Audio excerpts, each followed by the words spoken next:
دوستو، آج میں آپ کو اس ویڈیو میں قبض کیا ہے، اس کی وجوہات، اس سے پیدا ہونے والی بیماریاں اور اس کے علاج کے بارے میں بتانے جا رہا ہوں۔ قبض اتنا عام مرض ہے کہ اس کے تعارف کی ضرورت نہیں۔ انگریزی میں اسے کانسٹیپیشن کہتے ہیں۔ اس کے نقصان اور نتائج جتنے بھیانک ہیں، عوام اس کے خطرات سے اتنی ہی لاپرواہ ہے۔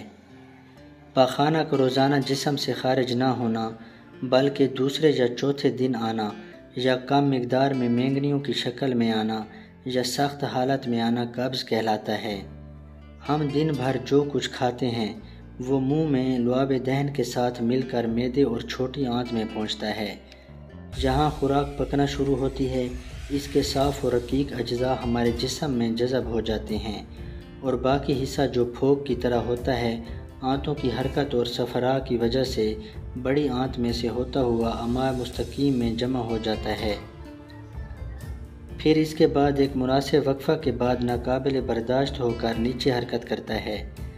اگر غذا کا یہ فضلہ خارج نہ ہو اور بڑی آنت میں پڑا رہے تو کئی جان لیوا امراض پیدا ہو جاتی ہیں، مثلاً دل کی بیماریاں، بلڈ پریشر، دل کی گھبراہٹ، دل کی دھڑکن کا تیز ہونا، سر درد، نزلہ زکام، دماغی کمزوری، غنودگی، گیس اور تیزابیت یا معدے کے مسائل، ہر وقت ہلکا ہلکا بخار رہنا، آنکھ، کان یا ناک کی بیماریاں، اپینڈکس، گردوں اور جگر کی بیماریاں، بواسیر، بھوک کی کمی، پیٹ کا درد، جوڑوں کا درد، جرقان، خون کی کمی اور پتا میں پتھری وغیرہ جیسی بیماریاں لگ سکتی ہیں۔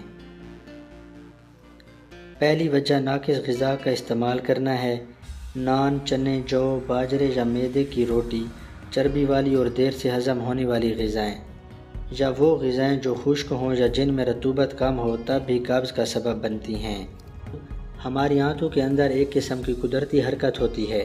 جب یہ حرکت سست ہوتی ہے تو قبض لاحق ہو جاتی ہے۔ گردوں کے راستے جسمانی رطوبتوں کا زائد مقدار میں خارج ہو جانا، قے کی زیادتی وغیرہ سے بھی قبض ہو جاتی ہے۔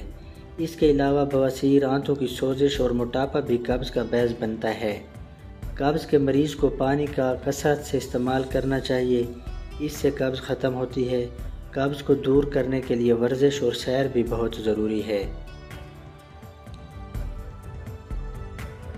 بساکوڈیل ٹیبلٹس، سکیلیکس ڈراپس، لیکٹولوز سیرپ، لیگزوبیران سیرپ اور گولیاں، اور ڈوفالیک سیرپ وغیرہ، یہ دوائیں قبض کو ختم کرنے کے لیے مفید ہیں۔ خود سے قبض دور کرنے والی دوائیں ہرگز استعمال نہ کریں۔ قبض والی یا کوئی بھی میڈیسن استعمال کرنے سے پہلے اپنے ڈاکٹر سے ضرور مشورہ کر لیں۔